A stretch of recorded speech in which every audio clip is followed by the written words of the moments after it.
பேச நேரம் கொடுக்காம அவர்களை குண்டாங்கட்டா தூக்கி கொண்டு போய் வெளியேற்றுறது அப்படிங்கிறது எந்த எந்த வகையான ஜனநாயக செயல்பாடு அது? இல்லை, இது வந்து அதிமுக ஆட்சியில் இப்படியான மரணங்கள்லாம் கணக்கு இருக்குது என்கிட்ட. நாங்கள் அதை பேசி அரசியலாக்க விரும்பலை அப்படின்னு சொல்லுவாங்க. இல்லை, நம்ம என்ன கேள்வி கேட்குறோம் அப்படின்னா, அதிமுக ஆட்சியில் கணக்கு இருக்குது அப்படிங்கிறதுக்காக உங்கள் ஆட்சியில் அதை நீங்கள் செய்வீங்களா? இந்த அரசு நேர்மையாக நடவடிக்கை எடுக்கணும்னா சிப்பந்தியிலிருந்து வேலையை விட்டு தூக்கணும். விஓ அவ்வளோ பேரையும் வந்து டெர்மினேட் பண்ணணும். சஸ்பெண்ட்லாம் பண்ணக்கூடாது, டெர்மினேட் பண்ணணும். அவ்வளோ பேரையும் கைது செய்து தூக்கி உள்ளே வச்சிருக்கணும். 50-60 உயிர்கள்ங்கிறது சாதாரண விஷயமா? யோசிங்க. ஆட்சியிலையும் அங்கே கள்ளச்சாராயம் விற்கப்பட்டிருக்கு. எடப்பாடி பழனிசாமி அவர்கள் யோக்கிய போர்வையை எடுத்து போத்திக்க வேண்டாம். காரணம் என்னன்னா, அங்கே சின்னத்துரை அப்படிங்கிறவர் வந்து 30 வருஷமா அவர் கள்ளச்சாராயம் விற்கிறாராம்.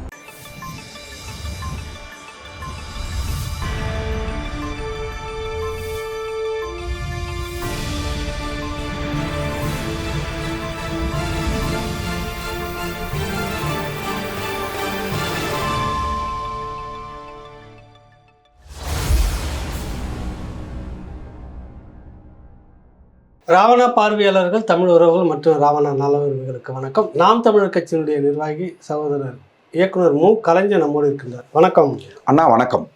கள்ளக்குறிச்சி கள்ள சாராயம் அப்படிதான் சொல்லணும். அது சம்மந்தமாக செய்திகள் எல்லாமே பார்த்துட்டு இருப்பீங்க. நம்ம இங்கிருந்தே தொடங்கிடுவோம். இன்றைக்கி சட்டமன்றத்தில் அதிமுக அதை வந்து கருப்பு சட்டையை போட்டுட்டு எதிர்ப்பு தெரிவிச்சுட்டு ராஜினாமா செய் ஸ்டாலின் அப்படின்ற மாதிரியான வாசகத்தை படிச்சுட்டு இது பண்ணுறப்ப வெளியேற்றப்பட்டிருக்கிறார்கள். தொடர்ச்சியாக உள்ள ஒரு முதலமைச்சர் பேசுனதெல்லாம் கேட்டிருப்பீங்க. இன்னும் கூடுதலாக 5 லட்சம் படிப்பு செலவு முழுக்க அரசியத்துக்கும் அப்படின்ற மாதிரி இந்த விஷயத்தை எப்படி பார்க்குறீங்க? நீங்கள் பரவாயில்லண்ணே, நீங்கள் ரொம்ப துணிச்சலாக பேசுகிறீங்க நீங்கள். ஏன்னா ஊடகங்கள் எல்லாமே கள்ளச்சாராயங்கிற வார்த்தையை யாருமே பயன்படுத்துறது இல்லை. எல்லாமே விசச்சாராயம், கள்ளச்சாராயம் தாங்க. அதுதாங்க கள்ளச்சாராயம்னு சொன்னா எங்க நம்ம வீட்டுக்கு சம்மன் வந்துருமோன்னு பயந்து எல்லாம் விசச்சாராயம்னு சொல்லிட்டு இருக்காங்க.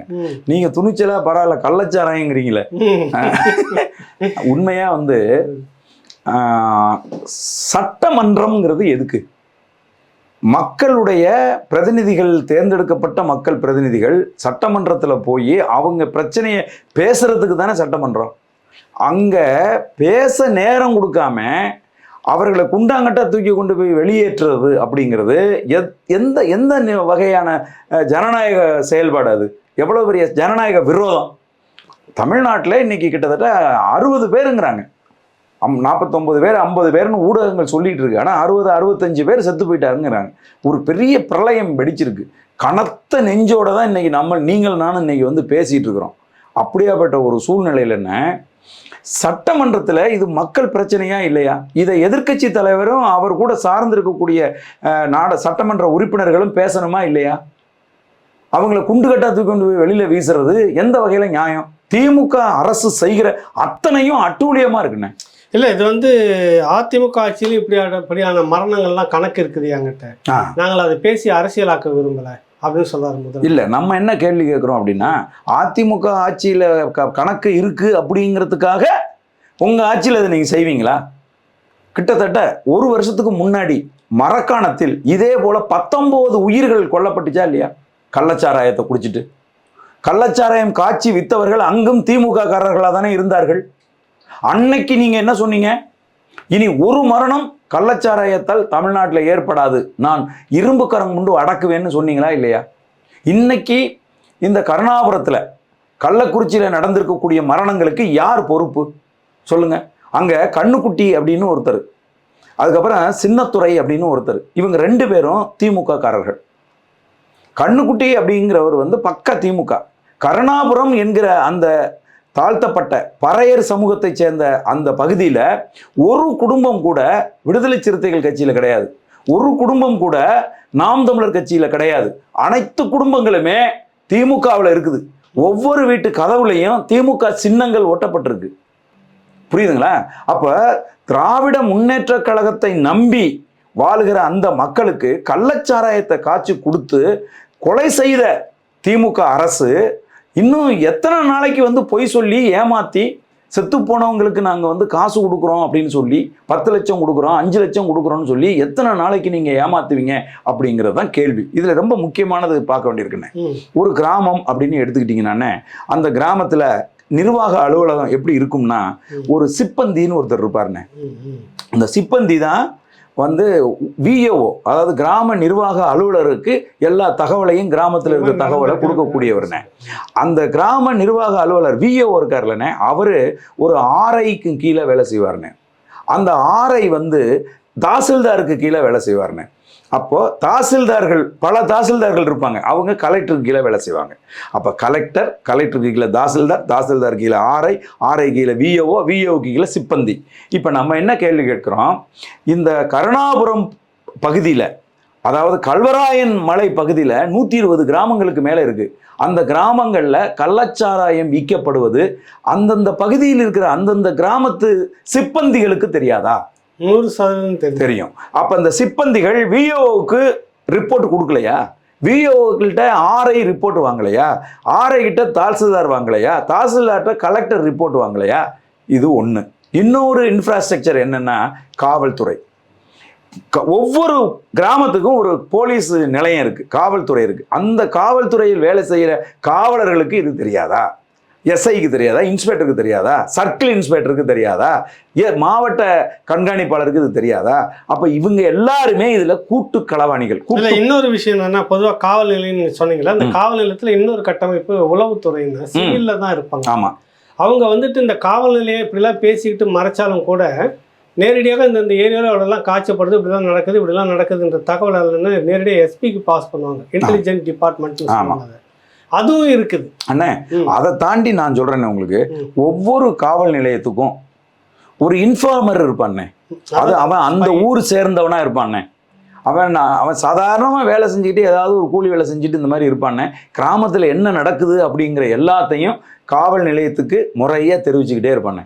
அவன் யாருன்னே யாருக்குமே கண்டுபிடிக்க முடியாது. இதுவும் ஒரு ஸ்ட்ரக்சர் இருக்கு. இவ்வளவு பேர் இருக்கிற போது இவர்கள் மீதெல்லாம் ஏன் நடவடிக்கை எடுக்கலை? இந்த அரசு நேர்மையாக நடவடிக்கை எடுக்கணும்னா சிப்பந்தியிலிருந்து வேலையை விட்டு தூக்கணும். விஓ அவ்வளோ பேரையும் வந்து டெர்மினேட் பண்ணணும். சஸ்பெண்ட்லாம் பண்ணக்கூடாது, டெர்மினேட் பண்ணணும். அவ்வளோ பேரையும் கைது செய்து தூக்கி உள்ளே வச்சிருக்கணும். 50-60 உயிர்கள்ங்கிறது சாதாரண விஷயமா? யோசிங்க. அதே மாதிரி இப்போ ஒரு செய்தி சொல்கிறேன் பாருங்கண்ணே. ஜூன் மாதம் 18ஆம் தேதி பிரவீன்னு ஒருத்தன் வந்து சாராயம் குடிக்கிறான். ஒரு ஆள் வயசானவர் சாராயம் குடிக்கிறார். சாராயம் குடிச்சு, அதாவது இரவு 11 மணிக்கு குடிக்கிறாரு. குடிச்சா 12 மணிக்கெல்லாம் உடம்பு சரியில்லாமல் ஆஸ்பத்திரிக்கு தூக்கிட்டு போகிறாங்க. ஆஸ்பத்திரியில் டாக்டர் சோதனை செஞ்சுட்டு சொல்கிறாரு, இவர் நிறைய குடிச்சிருக்காரு, ட்ரீட்மெண்ட் கொடுக்க முடியாது, அவரை ஓரமாக படுக்க வைங்கன்னு. அவரை கூட கூட்டிகிட்டு போன ஒருத்தன் சக்தின்னு ஒருத்தன், அவன் என்ன பண்ணுறான், 2 மணிக்கு போய் சாராயம் தேடி அவன் குடிக்கிறான். அவன் குடித்தா 5 மணிக்கு அவனுக்கு உடம்பு சரியில்லாமல் போய் அவனும் ஆஸ்பத்திரியில் அட்மிட் ஆகிறான். இவன் 2 பேரும் 19ஆம் தேதி இறந்து போகிறான். இறந்து போனதும் கள்ளச்சாராயம் குடித்து இறந்து போயிட்டாங்கங்கிற செய்தி காட்டு தீயா பரவுது அந்த பகுதியில். உடனே மாவட்ட ஆட்சியர் வரைக்கும் செய்தி போய் ஆட்சியர் களத்தில் இறங்கி ஆய்வு செய்கிறார். ஆய்வு செஞ்சு பத்திரிகையாளர்களை சந்தித்து அவர் ஒரு அறிவிப்பு செய்கிறார். அது என்னன்னா, இவர்கள் இருவரும் உடல்நிலை சரியில்லாததனால் இறந்தார்களே ஒழிய கள்ளச்சாராயத்தால் இறக்கவில்லை அப்படின்னு ஒரு அறிவிப்பை செய்கிறார். கொண்டு ஆய்வுக்கு அனுப்பி இருக்கிறோம், எல்லாமே டெஸ்ட் வந்த பிறகு உறுதியாக சொல்ல முடியும் இது கள்ளச்சாராய சாவு இல்லை அப்படின்னு சொல்றாரு. சொன்னதும் இந்த சாவுக்கு வந்தவங்க கிராமப்புறங்கள்லேருந்து சாவுக்கு வந்தாங்கன்னா பொதுவாக வந்து பார்த்தீங்கன்னா டாஸ்மார்க்லேருந்து சாராயம் வாங்கி கொடுப்பாங்க. சாவு செத்த வீட்டுக்காரங்க பொதுவாக வந்து எல்லாருக்கும் சாராயம் வாங்கி கொடுக்கணுங்கிற ஒரு நடைமுறையே கிராமப்புறங்களில் இருக்குது. புரியுதுங்களா நான் சொல்கிறது? இப்போ என்னுடைய தாயார் இறந்து போன போது இந்த நடைமுறையை கொண்டாந்து என் மேலே திணிச்சாங்க. எல்லாருக்கும் நம்ம சரக்கு வாங்கி கொடுக்கணும், வந்து பறை வாசிப்பாளர்கள்லேருந்து அந்த சாவுக்கு வந்திருக்கிறவங்களுக்கெல்லாம் நல்லது கெட்டது செய்யணும். நாங்கள் என்னையா நல்லது கெட்டது அப்படின்னு கேட்டால், எல்லாருக்கும் வந்து சரக்கு வாங்கி கொடுக்குறதெல்லாம் இங்கே இருக்கக்கூடிய சாதாரண சம்பிரதாயம் அப்படின்னாங்க. அதெல்லாம் நான் வாங்கி கொடுக்க முடியாது அப்படின்னு நம்ம வந்து சொல்கிறோம். ஆனால் அந்த கிராமத்தில் இது நடைமுறையாக இருக்குது. அப்போ அவங்க என்ன செய்கிறாங்கன்னா, இந்த பிரவீன் சக்தி திருமணத்துக்கு வந்தவங்க ஒரு 200-300 பேர் கள்ளச்சாராயம் குடிக்கிறாங்க. கள்ளச்சாராயம் குடிச்சதுனால இவங்க எல்லாருக்கும் உடம்பு சரியில்லாமல் போகுது. இப்போ அதனால தான் இவ்வளவு பேர் வந்து இறந்துருக்காங்கன்னா யாருன்னு குற்றவாளி? இது கள்ளச்சாராயம். மாவட்ட ஆட்சியர் வந்து அலட்சியம் தகவல், அது வந்து பெரிய அளவில் முக்கியத்துவம் இல்லாமல் போயிடுச்சு. அதனால நிறைய பேர் குடிச்சு இப்போ இந்த மாவட்ட ஆட்சியர் இதில் சந்தேகம் இருக்கிறது, இது கள்ளச்சாராயத்தால், இந்த விஷசாராயத்தால் இறந்திருப்பாங்களோன்னு சந்தேகம் இருக்கு, அதனால தயவு செய்து யாரும் கள்ளச்சாராயம் குடிக்காதீங்க அப்படின்னு அவர் சொல்லியிருந்தாருன்னா இந்த உயிர்கள் பலியாயிருக்காது. அப்ப அரச காப்பாத்துறதுக்கு இல்ல பொதுவா அப்படிதான் இருக்குது. அரச வந்து காப்பாற்றணும், இல்லைன்னு மறுக்கணும் எல்லாத்தையும். ஆமா. ஒரு கட்டமைப்பு இங்க இருக்குது. ஆமா. இப்ப நீங்க பாத்தீங்கன்னா காரணம். இதே கள்ளக்குறிச்சியில ஒரு பெரிய பேர் அதிர்ச்சியான சம்பவம் ஒண்ணு நடந்துச்சு, உங்களுக்கு தெரியும். ஸ்ரீமதி மரணம். ஸ்ரீமதி மரணம் நிகழ்ந்தது. எந்த தவறு தமிழ்நாட்டுல நடந்தாலும் ஏதாவது ஒரு சம்பவத்துக்கு டிஜிபி நேரா போயிருக்காரா? போனதே இல்லை. ஆனா ஸ்ரீமதி மரணத்துக்கு மட்டும் டிஜிபி போய் அங்க அப்பியர் ஆனார். சைலேந்திர பாபு அவர்கள் அப்பியர் ஆகி அவங்க என்ன சொன்னாங்கன்னா, பள்ளிக்கூடத்துல எந்த தப்பும் இல்லை, இந்த பெண் வந்து தற்கொலை செய்து கொண்டதுதான் உண்மை அப்படின்னு அவர் வந்து சொன்னார். எதுக்கு நீங்க எந்த வழக்குக்கும் போகாத ஆளு அதுக்கு மட்டும் ஏன் போனீங்க? சரி, இப்ப வந்து மதிப்புக்குரிய பாப்பா மோகன் அவர்கள் அந்த வழக்கை நடத்திட்டு இருக்காங்க. யாரு தெரியுங்களா? அவரு கோகுல்ராஜ் கொலை வழக்குல யுவராஜ் செய்தது தவறு அப்படின்னு சொல்லி அவர் கொலையாளியா நிரூபிச்சு தண்டனை பெற்று கொடுத்த ஒரு நேர்மையான உண்மையான வழக்கறிஞர் இந்த வழக்கை நடத்திட்டு இருக்காரு. இந்த வழக்கு நாளைக்கு அந்த பெண் கொலை செய்யப்பட்டால் அப்படின்னு சொன்னா சைலேந்திர பாபு குற்றவாளியா இல்லையா? அதே மாதிரியான ஒரு சம்பவம் தான் அதே கள்ளக்குறிச்சியில நடந்திருக்கு. இந்த இல்ல இப்ப நீங்க சொல்ல வர்றது என்ன சொல்ல முற்படுறீங்கன்னு நான் நினைக்கிறேன்னா, மாவட்ட ஆட்சியர் மட்டும்தான் அது தவறு இருக்குது அப்படின்னு சொல்ல வரீங்க மரணத்துக்கு காரணம். இந்த மரணத்துக்கு ஆமா இல்ல நான் சொல்ல வர்றதுன்னா, ஆனா தொடர்ச்சியாக அங்க விற்கப்பட்டுக்கிட்டே இருக்குது சாராயம், அதுக்கு என்ன பண்ணீங்க? இல்ல அதைத்தான் நானும் சொல்றேன். இப்ப நீங்க வந்து பாத்தீங்கன்னா அதிமுக ஆட்சியா இருந்தாலும் அங்க கள்ளச்சாராயம் விற்கப்பட்டிருக்கு, திமுக ஆட்சியிலையும் அங்க கள்ளச்சாராயம் விற்கப்பட்டிருக்கு. எடப்பாடி பழனிசாமி அவர்கள் யோக்கிய போர்வை எடுத்து போத்திக்க வேண்டாம். காரணம் என்னன்னா, அங்க சின்னத்துரை அப்படிங்கிறவர் வந்து 30 வருஷமா அவர் கள்ளச்சாராயம் விற்கிறாராம். அவருக்கு பேரே சாராய வியாபாரின்னு தான் பேரான். அவர் பேர்ல 30 வருஷமா 70 வழக்குகள் பதிவு செய்யப்பட்டிருக்கான். அப்படின்னா அதிமுக ஆட்சிக்கு வந்தாலும் அவர் சாராயம் விற்பாரு, திமுக ஆட்சிக்கு வந்தாலும் அவர் சாராயம் விற்பாரு அப்படின்னு சொன்னா, அப்ப கள்ளச்சாராயங்கிறது கழுவராயன் மலையில சாதாரணமா நடந்திருக்கு. நேற்று மட்டுமே போலீஸ் ரைடுல 1000 லிட்டர் கள்ளச்சாராயம் பிடிக்கப்பட்டிருக்கு அப்படின்னு சொல்றாங்க. ரைட்டு, இதெல்லாம் விடுங்கண்ணே. சாராயம் குடிச்சிட்டு பல பேர் உயிரோட இருக்கிற போது, கள்ளச்சாராயம் குடிச்சே பல பேர் உயிரோடு இருக்கும்போது இந்த மரணங்கள் மட்டும் ஏன் நடந்துச்சு அப்படின்னு நம்ம பார்த்தோம்னானே, சாராயம் அப்படின்னு எடுத்துக்கிட்டீங்கன்னா அதுல எத்தனால் மெத்தனால் அப்படின்னு 2 இருக்குண்ணே. எத்தனால் அப்படிங்கிறது வந்து பழச்சாறுகள்ல இருந்தும் மரப்பட்டைகள்ல இருந்தும் எடுக்கப்படும்ண்ணே. பழங்கள் வந்து திராட்சை பழம், இந்த மாதிரி பேரிச்சம்பழம், இந்த மாதிரி பழங்கள் எல்லாம் போட்டு, வாழைப்பழம் இதெல்லாம் போட்டு பட்டைகள் எல்லாம் வெட்டி பூமிக்குள்ள புதைச்சு அதனால் கொதிப்பு ஏற்பட்டு உருவாகிற கெமிக்கலுக்கு பேர், ஆல்கஹாலுக்கு பேர் வந்து எத்தனால். மெத்தனால் அப்படிங்கிறது வந்துண்ணே கொடூர விஷம் கொண்டது. அது வந்துண்ணே ஒரு மனிதனுடைய உடலுக்குள்ள 10 மில்லியில இருந்து 35-40 மில்லி உள்ள போயிருச்சுன்னா மரணம் உறுதி. மில்லி மரணம் உறுதிண்ணே. அதையும் தாண்டி ஒரு 10-15 மில்லி 20 மில்லி உள்ள போய் அவனை நீங்க காப்பாத்திட்டீங்கன்னா அவனுக்கு கண்ணு நிரந்தரமா குருடாயிரும், கொஞ்சம் கொஞ்சமா பார்வை மங்க ஆரம்பிச்சிடும். இதயத்திலிருந்து ஆரம்பிச்சு உள் உறுப்புகள் ஒன்னொன்னா செயலிழக்க ஆரம்பிச்சு மரணம் உறுதி. அதிகபட்சம் செத்துருவான்றீங்க, 1 மாசத்துக்குள்ள அவனே செத்துருவான். புரியுதுங்களா உங்களுக்கு? அப்படின்னு சொன்னா இது பொது வெளியில கிடைக்குமா அப்படின்னு கேட்டீங்கன்னா ஒரு சொட்டு கூட வந்து பொது வெளியில கிடைக்காது. இப்ப இந்த அரசாங்கம் நடவடிக்கை எடுக்குதுன்னு சொல்றாங்கல்ல, மதிப்புக்குரிய ஸ்டாலின் அவர்கள் சொல்றாருல்ல, அவரை பார்த்து நான் கேட்கிறேன், ஐயா நீங்க உண்மையா நடவடிக்கை எடுக்கணும்னா இவ்வளவு பேர் சாகிறதுக்கு காரணமான மெத்தனால் எங்க தெரியுமா கொடுக்கப்படும்? மருத்துவமனைகளுக்கு மருத்துவ காரணங்களுக்காக கொடுக்கப்படும். 1. 2வது தொழிற்சாலைகளுக்கு அந்த தொழில் காரணங்களுக்காக கொடுக்கப்படும். அப்ப இவ்வளவு மெத்தனால் எங்க இருந்து வந்துச்சு? யாரு கொடுத்தது? யாருக்கு நீங்க சப்ளை பண்ணீங்க? எப்படி வந்துச்சு? இதையெல்லாம் கண்டுபிடிங்கடா மொன்னைங்களாங்கிறேனா. சும்மா இந்த அரசியல் பண்ற வேலையை விட்டுட்டு இதையெல்லாம் முறையா கண்டுபிடிச்சு இந்த சின்னத்துறையை தூக்கி போட்டு சாத்துன்னு சாத்தி, இந்த சின்னத்துறைக்கு மாஸ்டர் யாரு? இப்ப அண்ணே நம்ம வீரப்பனார் மரம் கடத்தினாருண்ணே, மரத்தை வந்து வெட்டினாரு. நான் அதை தான் நினைச்சேன் நீங்க அந்த இடத்துல. ஆமா, வீரப்பனார் மரம் வெட்டினாரு, மரத்தை வெட்டி செதுக்கி கடத்தினாருன்னு சொல்லி வீரப்பனாரை குற்றவாளியாக்கி நீங்க கொலை செஞ்சீங்க. ரைட்டு. வீரப்பன் யாருக்காக மரம் கடத்தினாரு? வீரப்பன் கடத்தின மரத்தை யாருக்கிட்ட கொடுத்தாரு? அதை என்னைக்காவது எவனாவது பேசியிருக்கியா? அவனை கைது பண்ணிருக்கியா நீ? அவன் மேல நடவடிக்கை எடுத்திருக்கியா? அவனை தூக்கி உள்ள போட்டிருக்கியா? இல்ல. அதே மாதிரிதான் இங்க என்ன அப்படின்னு கேட்டீங்கன்னா, இது ஒரு பெரிய இன்ஃப்ராஸ்ட்ரக்சரா இருக்கு. அது என்ன இன்ஃப்ராஸ்ட்ரக்சர்? நடைமுறையில் இருக்கக்கூடிய அரசியல்வாதிகளுக்கு தெரியாம ஒருத்தன் ஒரு கிராமத்துல கள்ளச்சாராயம் காய்ச்ச முடியாது. அப்ப திமுகவோட இன்ஃப்ராஸ்ட்ரக்சர் தொகுதி செயலாளருக்கு தெரியாம, பகுதி செயலாளருக்கு தெரியாம, அந்த பகுதியில் இருக்க கிளை செயலாளருக்கு தெரியாம, ஒன்றிய செயலாளருக்கு தெரியாம, மாவட்ட செயலாளருக்கு தெரியாம, மந்திரிக்கு தெரியாம, எம்எல்ஏவுக்கு தெரியாம, எம்பிக்கு தெரியாம கள்ளச்சாராயம் ஒருத்தனால் காய்ச்ச முடியாது.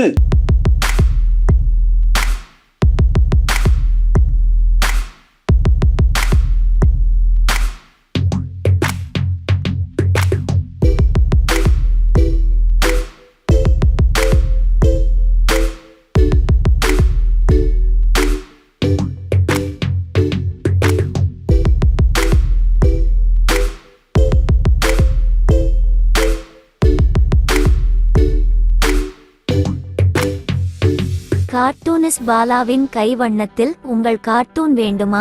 தொடர்பு கொள்ளுங்கள் 9561 47733 linesmediaworks@gmail.com.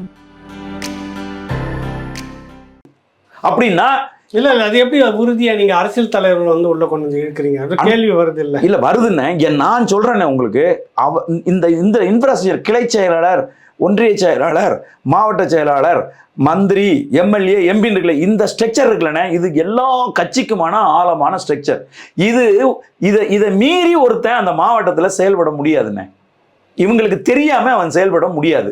இதுல ரொம்ப முக்கியமா நான் சொல்றேன், எல்லாரும் பொதுமக்கள் குற்றச்சாட்டு யார் மேல வைக்கிறாங்கன்னா, உதயசூரியன் என்கிற திமுகவினுடைய 3 முறை எம்எல்ஏ வந்தவர் மேல குற்றச்சாட்டு வைக்கிறாங்க. அவர் அடிப்படையில் ஒரு சாராய வியாபாரிங்கிறாங்க. திமுக எம்எல்ஏ அந்த பகுதியினுடைய எம்எல்ஏ உதயசூரியன் அப்படிங்கிறவரை பொதுமக்கள் முன்வைக்கிறாங்க. என்ன முன்வைக்க? இவர் தாங்க சாராயம் விற்கிறவர்.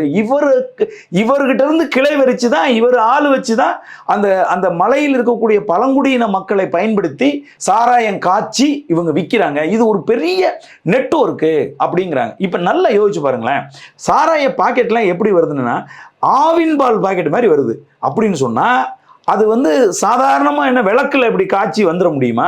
அப்போ ஃபேக்டரியா இயங்குது. ஒரு மாவட்டத்தில் ஃபேக்டரியா சாராயம் இயக்கப்படுது அப்படின்னு சொன்னா, அந்த மாவட்ட நிர்வாகமா இருக்கிற அரசியல் கட்சிகளுக்கு தெரியாம எப்படி நடக்கும்? அதிமுக நிர்வாகிகளுக்கும் தெரியும், திமுக நிர்வாகிகளுக்கும் தெரியும், காங்கிரஸ் நிர்வாகிகளுக்கும் தெரியும், அந்த கூட்டணியில் இருக்கக்கூடிய அவ்வளவு பேருக்கும் அது தெரியுங்கிறது தான் எங்களுடைய கருத்து. அப்படின்னா இவர்களெல்லாம் கைது செய்யப்படணும். இவர்களெல்லாம் கைது செய்யப்பட்டு முறைய தண்டனை கொடுக்கப்பட்டால் மட்டும்தான் இந்த பிரச்சனை ஒரு அச்சத்தை உருவாக்கும். நான் கேட்குறேன், இடமாற்றம் வந்து மாவட்ட கலெக்டரை இடமாற்றம் பண்ணியாச்சுன்னா, மாவட்ட காவல்துறை கண்காணிப்பாளர் எஸ்பியை இடமாற்றம் செஞ்சாச்சுன்னா பிரச்சனை தீர்ந்துருமா? இதை அனுமதிச்சுட்டு ஒவ்வொரு நாளும் 1000 ரூபா 500 ரூபான்னு காசு வாங்குற போலீஸ்காரனை நீங்க வந்து வேலையை விட்டு தூக்குனீங்களா? நீங்க அரசியல்வாதிகளுக்கு தண்டனை கொடுத்தீங்களா நீங்க? அப்ப இது அடிப்படையில் இந்த இன்ஃப்ராஸ்ட்ரக்சரே தப்பா இருக்கு. இதை யார் அனுமதிக்கிறது? காவல்துறையை யார் கையில வச்சிருக்கிறது? இன்னைக்கு காவல்துறையை கையில வச்சிருக்கிறது மாநில முதலமைச்சர் கையில வச்சிருக்காரு. மாநில முதலமைச்சர் அனுமதிச்சாரா? மாநில முதலமைச்சர் என்ன பண்றாரு? என்னமோ தேசத்துக்காக உழைச்சிட்டு வந்தவர்கள் இறந்து போனது மாதிரி. நான் கேட்குறேன், இந்த நாட்டுக்காக நீங்களும் நானும் நிம்மதியா தூங்கணுங்கிறதுக்காக எல்லையில செத்து போய் எத்தனை பேரோட உடல்கள் தமிழ்நாட்டுக்கு வந்துச்சு? அந்த குடும்பங்களுக்கு போய் நீங்க வந்து 10 லட்ச ரூபா பணம் கொடுத்துருக்கீங்களா? இது வரைக்கும் கிட்டத்தட்ட 800க்கும் மேற்பட்ட மீனவர்கள் நடு கடல்ல வச்சு இலங்கை இராணுவத்தால் சுட்டு கொல்லப்பட்டானே, அந்த குடும்பங்களுக்கு யாருக்காவது ஒரு 10 லட்ச ரூபா பணம் நீங்க வந்து அறிவிச்சிருக்கீங்களா? யாருக்காவது உதவி செஞ்சிருக்கீங்களா? இது வரைக்கும் 13 பேரை ஸ்டெர்லைட்ல வச்சு சுட்டு கொன்னானே, அந்த குடும்பங்களை போய் பார்த்து அவங்களுக்கு நிவாரணம் நீங்க கொடுத்துருக்கீங்களா? நான் கேட்கிறேன். புயல்ல தன்னுடைய 10 ஏக்கர் 15 ஏக்கர்னு வாழை மரத்தை வந்து அப்படியே சாச்சு அழிச்சு ஒழிச்ச போது கதறி நின்னான விவசாயி, அவன் உன்கிட்ட கோரிக்கை வச்சானே, எவனுக்காவது 10 லட்ச ரூபா கொடுத்துருக்கியா நீ? விளைவிச்ச நெல்லை அரசுகிட்ட கொண்டாந்து விற்கிறதுக்கு கொண்டாந்து கொடுத்த நெல்லை மழையில நனைய வச்சு அதை அப்படியே முளைச்சு நின்ன போது குடும்பமா கதறினானே, அந்த குடும்பத்துக்கு யாருக்காவது நீங்க 10 லட்ச ரூபா கொடுத்துருக்கீங்களா? இவர்கள் என்ன தேச தியாகிகளா? நீங்க இந்த மாதிரிலாம் பேசி அரசியல் பண்ணாதீங்க அண்ணே. திருமாவளவன் தொடர் அந்த இடத்துல போய் பார்த்துட்டு மக்களுக்கு ஆறுதல் சொல்லிட்டு இன்னைக்கு இப்ப சொல்லியிருக்கிற வார்த்தை, இதெல்லாம் அரசியலாக எடுத்து அரசியல் பண்ணக்கூடாது. முதலமைச்சர் ஸ்டாலினும் சட்டமன்றத்தில் அதான் சொல்கிறாரு, அதிமுக பிரிவில் இந்த மாதிரிலாம் நடந்தது எங்ககிட்ட கணக்கு இருக்குது, நாங்கள் பேச விரும்பல, இதை வைத்து அரசியல் செய்யக்கூடாது அப்படின்னு சொல்ல வர்றாரு. இல்லை, இப்போ நம்ம என்ன கேட்குறோம்னா, இதே நிதிஷ்குமார் பீகாரில் முதலமைச்சராக இருக்கார், கள்ளச்சாராயம் குடிச்சிட்டு இதே மாதிரி கும்பலை செத்து போயிட்டாங்க, திரும்பி கூட அந்த பக்கம் பார்க்கல.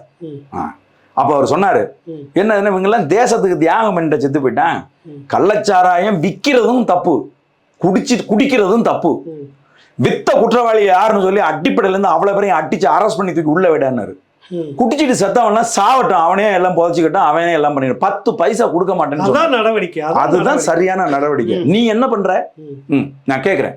அப்ப கள்ளச்சாராயம் குடிச்சிட்டு செத்தா, மரக்காணத்துல செத்த போது நீ 10 லட்ச ரூபா கொடுத்த, இப்ப கள்ளக்குறிச்சியில சாவும் போதும் 10 லட்ச ரூபா கொடுக்குற. அப்ப கள்ளச்சாராயம் காய்ச்சி விற்கிறத ஸ்டாலின் ஊக்குவிக்கிறாரா? ஸ்டாலின் கள்ளச்சாராயம் காய்ச்சி குடிச்சிட்டு செத்தவங்களுக்கு 10 லட்ச ரூபா கொடுப்பதன் மூலமாக கள்ளச்சாராயத்தை காய்ச்சி விற்கிறத அனுமதிக்கிறாரா? நான் கேட்கிறேன். சரி, அரசு சாராயம் அரசுக்கு வருவாயை கொடுக்கக்கூடிய டாஸ்மாக் கடையில் வாங்கி சாப்பிட்டு சிறுகு லிவருக்கு, அதுதான் நான் சொல்றேன், செத்து போறவனுக்கு என்ன இதை நான் கேட்கிறேன். கள்ளச்சாராயம் நல்ல சாராயம்னு என்னென்ன இருக்கு? விஷச்சாராயம் நல்ல சாராயம்னு இருக்கு. 2 சாராயத்தை குடிச்சாலும் சாவத்தான் போறான். ஒரு சாராயத்தை குடிச்சா மெல்ல மெல்ல சாவான், இந்த கள்ளச்சாராயத்தை குடிச்சா உடனே செத்து போயிடுவான். அப்போ சாராயமே மக்களுக்கு வேணாங்கிறது தான் இங்க நிலைப்பாடு. புரியுதா நான் சொல்றது? இப்ப எடப்பாடி பழனிசாமி அண்ணன் திருமாவளவன் அவர்களை பார்த்து என்ன சொல்றாருன்னா, இறந்து போனவர்கள் எல்லாம் தாழ்த்தப்பட்டவர்கள், பறையர் சமூகத்தை சேர்ந்தவர்கள், உழைக்கிற மக்கள் அப்படின்னு சொன்னா, நீ கூட்டணியில இருக்கிறேன் அப்படிங்கிற காரணத்துக்காகவே ஒரு சாஃப்ட் கார்னரோட பேசாதீங்க, அதை தேர்தலோட அதை நிறுத்திக்குங்க. அரசு தார்மீக பொறுப்பேற்கணும், அரசு தன்னுடைய பதவியிலிருந்து இந்த அரசு, திமுக அரசு, திராவிட மாடல் அரசு ராஜினாமா செய்யணும் அப்படின்னு நீ ஏன் பேச முடியல உங்களால அப்படிங்கிற கேள்வி அவர் எழுப்புறாரு. அதுக்குத்தான் இவர் சொல்றாரு, இதை அரசியல் பண்ணாதீங்க அப்படி. இதுல அரசியல் பண்றதுக்கு என்ன இருக்கு? சசி பெருமாள் அவர்கள் இறந்து போன போது கண்ணாடி போட்டுக்கிட்டு நீங்க போய் அவரை கடைசியில குழிக்குள்ள வைக்க வரைக்கும் போய் நின்னு போராடுனீங்களே, குழிக்குள்ள வைக்கிற மாதிரி இருக்குல்ல, அவங்க கூட இறங்கிட பார்த்தாங்க. அப்படியாப்பட்ட ஒரு இவரு ஆமா கம்யூனிஸ்ட் தோழருங்க. அப்ப அன்னைக்கு மட்டும் ஏன் அதெல்லாம் செஞ்சீங்க? நான் கேக்குறேன், அன்னைக்கு நீங்க என்ன பேச்சு பேசுனீங்க? அப்ப அன்னைக்கு அரசியல் பண்ணாங்க, அன்னைக்கு அரசியல் பண்ணலையா நீங்க? நான் கேக்குறேன். அப்போ இதெல்லாம் இன்னைக்கு நமக்கு கேட்கறது ஒரே ஒரு கேள்வி தானே, மக்கள் கள்ளச்சாராயத்தை குடிச்சிட்டு செத்தாங்க அப்படிங்கிறதுக்கு நீங்க காசு கொடுத்தீங்கன்னா இது ஒரு கலாச்சாரமாய், இது ஒரு பண்பாடாய் மாறிவிடும். நீங்க என்ன சொன்னீங்க? டாஸ்மார்க் கடையை மூட சொன்ன போது கலைஞர் கருணாநிதி அவர்கள் என்ன சொன்னாங்க தெரியுமா? டாஸ்மார்க் கடைகளை நாம் மூடிவிட்டால் கள்ளச்சாராயம் பெருக்கெடுத்து விடும் அப்படின்னாங்க. டாஸ்மார்க் கடை இல்லாத கிராமம் ஏதாவது இருக்கா? நான் கேட்கிறேன். அப்ப டாஸ்மார்க் கடை சந்துக்கு சந்து வைக்கிறீங்களே, சந்து கடைன்னு வைக்கிறீங்களே, அப்படின்னா எதுக்கு இந்த கள்ளச்சாராயம் எங்க இருந்து வந்துச்சு? அதுவும் ஏன் எல்லா இடத்துலயும் திமுக காரர்கள் கள்ளச்சாராயம் காய்ச்சுறாங்க? திமுக அப்படின்னு மட்டும் இப்ப சொல்ல முடியாது. என்னன்னா இவங்க ஆளுங்கட்சியாக இருக்காங்க, இவங்களுக்கு அது தேவைப்படுது. அதிமுக இருக்கும்போது நடந்ததுன்றாங்க. அம்மண்ண அதிமுக இருந்த போதும் திமுக காரர்கள் தான் கள்ளச்சாராயம் காய்ச்சுறாங்க, திமுக இருக்கிற போதும் திமுக காரர்கள் தான் கள்ளச்சாராயம் காய்ச்சுறாங்க. அதுக்கு உதாரணத்துக்கு தான் நான் சொல்றேன், சின்னத்துறை கண்ணுக்குட்டி 30 வருஷமா கண்ணுக்குட்டி என்கிற கோவிந்தராஜனும் சின்னத்துறையும் சாராயம் காய்ச்சி விற்கிறதே தொழிலா வச்சிருக்காங்க. ஒரு பெரிய ஃபேக்டரி போல இயங்குறாங்க. உங்களுக்கு சொன்ன வெக்க கேடு, சேலத்துல எல்லாம் டோர் டெலிவரி உண்டு. கள்ளச்சாராயம் பாக்கெட்டு கேட்டா உடனே வீட்டுல கொண்டாந்து கொடுத்துருவாங்க. அப்படி ஒரு இன்ஃப்ராஸ்ட்ரக்சர் இங்க நடந்துகிட்டு இருக்கு. இதை நீங்க ஏற்கிறீங்களாங்கிறது தான் இப்ப ஐயா மதிப்புக்குரிய கி வீரமணி அவர் சொல்றாங்க. என்னன்னா நமக்கெல்லாம் அவர் மேல ரொம்ப மரியாதை இருக்கு. இல்ல அவர் நான் படிச்சேன், நீங்க அந்த விஷயம் தான் கேட்பீங்கன்னு. அதாவது நீங்க இதை பத்திலாம் பேசிட்டு இருந்தீங்கன்னா, அந்த அரசுக்கு இப்படிலாம் நெருக்கடி கொடுக்கணும்னா, உத்தரப்பிரதேசத்துல எத்தனை சாராய சாவு நடந்தது, நான் அதை பற்றி பேசுவேன், அதை பற்றி நாங்கள் இது எந்த வகையில நியாயம்? நான் என்ன கேட்கிறேன், நம்ம ஊர்ல கள்ளச்சாராயம் குடிச்சிட்டு ஒரு 60 பேர் செத்து போயிட்டாங்க ஐயா அப்படின்னு சொன்னா, இதை வச்சுக்கிட்டு நீங்க திமுக வீழ்த்தணும்னு நினைச்சீங்க அப்படின்னா நான் புள்ளி விவரங்கள் கொண்டு வருவேன்னு சொல்றது எப்படி நியாயம்? பாஜக எதிர்ப்பு அரசியல், அரசியலுக்குள்ள கொண்டுட்டு போறாரு பாஜக. இதை அவர் செய்யக்கூடாது. அவர் என்ன செய்யணும் அப்படின்னு கேட்டீங்கன்னா, கள்ளச்சாராயம் வித்ததுக்கு எதிராக அவர் களத்துல நின்று போராடணும். திமுக அரசை கண்டிக்கணும். என்னையா அரசு நடத்துறீங்க? துக்ளக் ஆட்சி மாதிரி இருக்கு, எந்த நிர்வாகமும் சரியில்லை, எல்லாமும் குட்டிச்சவரா கிடக்கு அப்படின்னு கண்டிக்க வேண்டிய இடத்தில் இருக்கக்கூடிய ஒரு பெரிய மூத்த அரசியல்வாதி அதிமுக கூட்டணியில போயிட்டாருன்னா கண்டிப்பாரு திமுகவை. திமுகல இருந்தா கண்டிக்க மாட்டாரா? அதனால நான் இந்த மாதிரியான ஸ்டேட்மெண்ட் விடுறதை தயவு செய்து நிறுத்திக்கங்க. செம்மை ஆசான் மா செந்தமிழனுடன் இணைந்திருக்க யூடியூப் தளம் youtube.com/செம்மை மரபுப்பள்ளி, youtube.com/செம்மை கல்வி, மின்னஞ்சல் முகவரி செம்மைவனம்@gmail.com. செம்மை நூல்கள் எல்லா செம்மை நிகழ்வுகளிலும் கிடைக்கும். புத்தகம் வாங்குவதற்கு செம்மை வெளியீட்டக வாட்ஸ்அப் எண் 938535389776. நான் கேட்கிறேன், சீமானை எதிர்க்கணும் அப்படிங்கிறதுக்காக ஒரு பேராசிரியர் ஏதோ சொல்லிட்டாருன்ட்டு சீமானை எதிர்க்கணும் அப்படிங்கிறதுக்காக 30 வகையறாக்கள் கூடுனீங்களே, 32 வகையறாக்கள் கூடுனீங்களே. இந்த இதுல அது பேர் என்ன, வள்ளுவர் கூட்டத்துல கூடுனீங்களே, அந்த 32 வகையறா எங்கடா போனீங்க நீங்க? நான் கேட்கிறேன், எங்க போனீங்க 32 வகையறாவும்? இந்த ஒரு பிரச்சனை இப்ப நடந்த 32 பேர் கூடி அரசுக்கு எதிரான ஒரு போராட்டத்தை முன்னெடுக்கிறதுக்கான திராணி யாருக்கு இல்லையா? நான் கேட்கிறேன், வந்து அப்படி கொந்தளிச்சிங்க 32 வகையறாக்கள், ஒருத்தர் கூட கிரவுண்ட்ல காணோம். என்ன காரணம்? ஏன் திமுகவுக்கு எதிராக கோவனுக்கு வாய் பாடாதோ? கோவன் ஒருத்தர் வந்து கோவப்பட்டார்ல, அப்படியே பெரிய போராளி மாதிரி அப்படி கொந்தளிச்சார்ல, அவருக்கு வந்து திமுகவுக்கு எதிராக கொந்தளிக்க மாட்டாரோ? நான் கேட்கிறேன். மதிப்புக்குரிய தங்கைகள், நந்தினி வந்து சாராய கடைக்கு எதிராக, டாஸ்மார்க்கு எதிராக தானே போராட வந்தீங்க. மெல்ல ஜம்பாயி அப்படியே போய் எப்படி இவிஎம்முக்கு போனீங்க நீங்க? இன்னைக்கு உங்களுடைய இந்த சாராய சாவுகளுக்கான உங்களுடைய நிலைப்பாடு என்ன? இங்கிருந்து போனீங்கல்ல அரசியல்வாதிகள், இங்கிருந்து போன அரசியல்வாதி மதிப்புக்குரிய விஜய், ஏன் திமுக அரசு தார்மீக பொறுப்பேற்று ராஜினாமா செய்யணும் அப்படின்னு ஏன் உங்களால சொல்ல முடியல? ஏன் வந்து இங்கிருந்து போற அரசியல் கட்சி இயக்கங்கள் சார்பில் போறவங்க யாரும் திமுகவுக்கு எதிராக வாய் திறக்க மாட்டேங்கிறீங்களே? ஏன் அன்னைக்கு அதிமுக பீரியட்ல இந்த மாதிரியான கள்ளச்சாராயன மரணங்கள் நடந்த போது எகிரி குதிச்சு வந்து போராடின சினிமாவில் இருக்கக்கூடிய திமுக ஆதரவு நிலைப்பாட்டில் இருக்கிறவங்களை நீங்க சொல்றீங்க. ஆமா, சினிமாவில் இருக்கிறவங்க எத்தனை பேர் வந்து களத்துல நின்னீங்க? சூர்யா நின்னீங்க, சமுத்திரகனி நின்னீங்க, இப்படி பல பேர் வந்து களத்துல இறங்கி நின்று பயங்கரமா வந்து குரல் கொடுத்தீங்களே. இப்ப ஏன் அங்க போகல? இப்ப ஏன் குரல் கொடுக்கல? நான் கேட்கிறேன். அதனால நம்ம வந்து என்ன சொல்றோம்னா, திமுக ஆதரவு நிலைப்பாடு என்பது அநியாயங்களுக்கு துணை போகக்கூடாது. இன்னொரு விஷயம் இதுல வந்து என்னன்னா, இப்ப இதெல்லாம் எங்கெங்க ரூட்டுன்னு கண்டுபிடிச்சு விசாரிச்சுக்கிட்டே வராங்க. வந்துட்டு உடனே மரக்காணத்துல மாதேஷ்னு ஒருத்தனை பிடிக்கிறாங்க. நல்லா கவனிக்கணும். மெத்தனால் அவங்ககிட்ட இருந்து தான் வாங்கினாங்க, சின்னதோர தரப்பு அங்கேருந்து தான் வாங்கினாங்க கண்டுபிடிச்சி மாதேஷை இப்போ தூக்கியிருக்காங்க. என்ன வேடிக்கைன்னா, கடந்த ஆண்டு மரக்காணத்தில் விஷ சாராய சாவு இந்த மாதிரி நடந்தது. கள்ளச்சாராயத்தை குடிச்சு செத்து போனவொடனே பெரிய அளவில் பரபரப்பு, விசாரணை நடந்தது. சிபிசிஐடி விசாரிக்குது, கவனிச்சுங்க. இப்போ அது விசாரித்து அப்போவே அந்த மனுஷனை இப்போ இருந்தால் மெத்தனால் சப்ளை பண்ணுறோன்னு சொல்லிட்டு லாக் பண்ணியிருந்தோம்னா, இல்லை தெரிஞ்சிருக்குல்ல எப்படியும். ஆமாம், திடீர்னு நேற்று கொண்டு வந்து விற்று நீக்க மாட்டியிருப்பானா? அவன் ஏற்கனவே விற்றவனா தானே இருப்பான். நிச்சயமா. நீங்கள் அதை சரியான நடவடிக்கை எடுத்திருந்தால் இன்னைக்கு இந்த மரணம் வந்திருக்குமான ஒரு கேள்வி வருது. அதைத்தானே நம்மளும் சொல்கிறோம். இன்னைக்கு வந்து நீங்கள் வந்து கமிஷன் அமைக்கிறீங்க, இன்னைக்கு வந்து நீங்கள் வந்து விசாரணை கமிஷன் வைக்கிறீங்க, தற்காலிகமாக பணியிடை நீக்கம் செய்கிறீங்க. இது எல்லாமே நாடகம். அதே மாதிரி அங்கே போய் வந்து மதிப்புக்குரிய எடப்பாடி பழனிசாமி அவர்கள் அங்கே போய் நிற்கிறாங்க, அண்ணாமலை போய் அங்கே நிற்கிறாங்க, திருமாவளவன் அங்கே போய் நிற்கிறாங்க, பிரேமலதா அவர்கள் அங்கே போய் நிற்கிறாங்க, விஜய் அவர்கள் அங்கே போய் நிற்கிறாங்க. இதுவே ஒரு மிகப்பெரிய நாடகம். மொத்த மீடியாவும் அங்கே போய் நிற்கிது. மீடியாவில் என்ன பிரச்சனையாக இருக்குது? யார் முதல்ல எடுத்து போடுறதுங்கிற பிரச்சனையில் அங்கே இப்போ விஜய் அவர்கள் ஒரு வீடியோ பார்க்குறேன், பதட்டமாக இருக்குது. என்னென்ன விஜய் போகிறாரு, மருத்துவர்கள் விஜய்க்கு என்னன்னு எக்ஸ்பிளைன் பண்ணணும்ல. கேமரா வச்சுக்கிட்டு இருக்கிறவங்க வந்து அந்த மருத்துவரை நெஞ்சில் கை வச்சு தள்ளுறாங்க. ஒரு டாக்டர் பெண்ணை வந்து பிடிச்சி இழுத்து விடுறாங்க. அவங்களுக்கு விஜய் தான் முக்கியம். அங்க அந்த மருத்துவர்கள் விஜய்க்கு என்னன்னு சொல்லணும்ல, அவர் கேட்க நினைக்கிறாரு. அவங்க அப்படி பிடிச்சி தள்ளுறாங்க. அப்ப இந்த ஊடக அட்டூழியம் இருக்கு பாருங்க, இதுதான் அங்க அரங்கேறுது. அவங்களுக்கு தான் இதெல்லாம் தீனியா இருக்கே ஒழிய இந்த பிரச்சனைக்கு தீர்வை நோக்கி இது போவாது. விஜய் அங்கேயே வந்து உக்காந்தாரா, இதுக்கு எனக்கு தீர்வு வேணும், இதுக்கு யாருக்கு இதுக்கு பொறுப்போ அவர்கள் மீது நீங்க முறையா எல்லாரையும் நடவடிக்கை எடுங்க, அடிப்படையிலிருந்து அத்தனை பேரையும் கைது பண்ணி எல்லாரையும் டெர்மினேட் பண்ணு அப்படின்னு அங்கேயே உண்ணாவிரதம் உட்கார்ந்தாரா? இல்ல அங்கேயே வந்து ஐயா மதிப்புக்குரிய அவர் வந்து போலீஸ் ஆபீசர் தானே, யாரு? அண்ணாமலை அவர்கள். அவருக்கு தெரியாதா இந்த என்ன இன்ஃப்ராஸ்ட்ரக்சர்ல இது நடந்திருக்கும் அப்படிங்கிறது அவருக்கு தெரியாதா? அங்கேயே அவர் உட்கார வேண்டியதானே? பேசியிருக்காருன்னு நான் என்ன சொல்றேன், போராட்டம் நடத்தி இருக்கணும். அங்கேயே உட்கார வேண்டியதானே? 2 நாளைக்கு நீங்க அங்கேயே உட்காரு. எனக்கு முறையா நடவடிக்கை எடுக்கிற வரைக்கும் நான் வந்து இங்கேருந்து போக மாட்டேன். இது வந்து தமிழ்நாடு முழுசும் கள்ளச்சாராயம் இருக்கு, இதை திமுக அரசு கண்டுக்க மாட்டேங்குது. திமுகவினுடைய நான் கேட்குறேன், என்னத்துக்கு ஃபெலிக்ஸ் ஜெரால்டு டெல்லிக்கு போனார்? டெல்லிக்கு எதுக்கு போனார்? பத்திரிகையாளர் சமயத்தில் கம்ப்ளைண்ட் பண்ண போனார். ஃபெலிக்ஸ் ஜெரால்டு இப்போ நீங்கள் பேட்டி எடுக்கிறீங்க, நான் பேசுகிற கருத்துக்கெல்லாம் நான் தான் பொறுப்பு, நீங்கள் பொறுப்பு இல்லை. புரியுதுங்களா? இப்போ நான் உதாரணத்துக்கு நான் சொல்கிறேன், இல்லை வெளியிட்டதுக்காக நானும் நீதிமன்றத்தில் வந்து நிற்கணும். இல்லைங்கண்ணே நான் சொல்கிறேன்னே.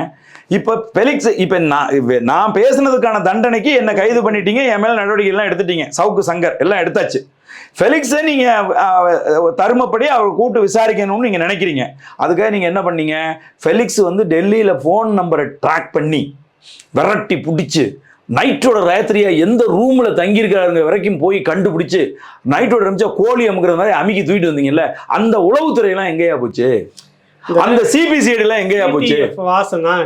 டிடிஎஃப் வாசன் செல்போன் பேசினா கார் ஓட்டிக்கிட்டு வழக்கு இப்போ தேடி பிடிச்சி கொண்டு வந்து கைது. ஆமா, இப்படிதான் இருக்குது கைது ஒழிய இந்த மாதிரியான விஷயங்களுக்கு இல்ல. அவன் ஒரு கேள்வி கேட்டான், அந்த கேள்வியை நீங்க வந்து விலை மதிப்பு இல்லாத கேள்வி கேட்டான்.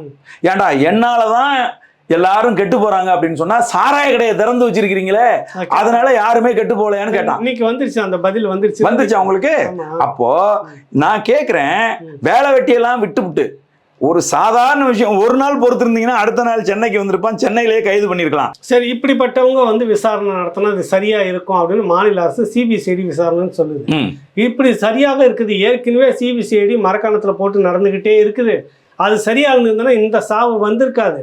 எனவே சிபிஐ விசாரணை வேணும் அப்படின்னு அதிமுக தரப்புல எல்லா தரப்புலையும் சொல்றாங்க. இப்ப இதுக்கு என்ன சொல்றாங்க? இந்த கமிஷன் சிபிசிஐடி விசாரணை கமிஷன் சிபிசிஐடி சிஐடி அதுக்கப்புறம் வந்து இந்த சிபிஐ இந்த விசாரணைகள் நடந்து இந்தியாவில் எதுக்கும் இதுவரைக்கும் தீர்வு வந்ததே கிடையாதுன்னு.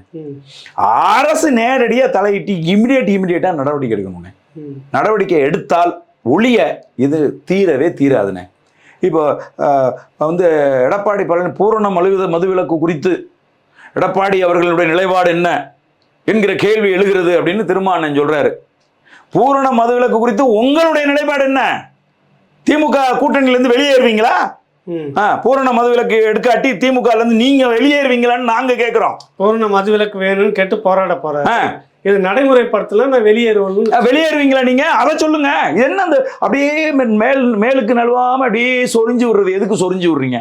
நீங்க தப்பான ஒரு கூட்டணியில போய் இருக்கிறீங்க. அது ஒரு மக்கள் விரோத அரசு. புரியுதா உங்களுக்கு? வெல்லும் ஜனநாயகம்னு நீங்க வந்து மாநாடு நடத்துவீங்க, ஆனா தேர்தலில் ஜனநாயக விரோதமா தேர்தலில் ஓட்டுக்கு காசு கொடுப்பீங்க. நீங்க செய்யறதெல்லாம் இப்படித்தான் இருக்கு. நாம் தமிழர் கட்சி எதுக்கு இருக்கு? இதெல்லாம் தோல் உரிச்சு காட்டுறதுக்கு தான் நாம் தமிழர் கட்சி இருக்கு. இந்த நாடகத்தெல்லாம் நிறுத்திக்கங்க. செத்து போனது பறையர்குடியை சேர்ந்தவர்கள், செத்து போனவன் உழைக்கும் மக்களுக்கு நேர்மையா உண்மையா நில்லுங்க. இனி அந்த பகுதியில் கள்ளச்சாராயமே விற்க விட மாட்டேன் அப்படிங்கிற முடிவை எடுங்க. அதற்கான போராட்டத்தை முன்னெடுங்க. திமுக காப்பாத்துறதுக்கு முயற்சி பண்ணாதீங்க. எடப்பாடி பழனிசாமி மேல குற்றம் சுமத்துறதுக்கு முயற்சி பண்ணாதீங்க. புரியுதா உங்களுக்கு? எவன்லாம் இதுக்கு எதிராக, இந்த திமுகவுக்கு எதிராக இந்த நேரத்தில் எவன்லாம் போராடுறானோ அனைவரையும் ஒருங்கிணைச்சு ஒரு போராட்டத்தை நடத்துறதுக்கு முயற்சி பண்ணுங்க. அதை விட்டுட்டு நீங்க வந்து திமுகவை காப்பாத்துறது மாதிரியே பேசாதீங்க தயவு செய்து. அதைத்தான் நாங்க சொல்றோம். நாம் தமிழர் கட்சி என்ன சொல்லுதுன்னா, நிதிஷ்குமார் சொன்னதுதான் நாம் தமிழர் கட்சி சொல்லுது. இவ்வளவு பேசுற நீங்க வந்து இந்த மக்களுக்காக போய் களத்துல பார்க்கல, எல்லாரும் போயிட்டாங்க, நாம் தமிழர் கட்சி ஏன் போகல? அந்த நாடகத்துல நாங்கள் பங்கேற்க விரும்பல.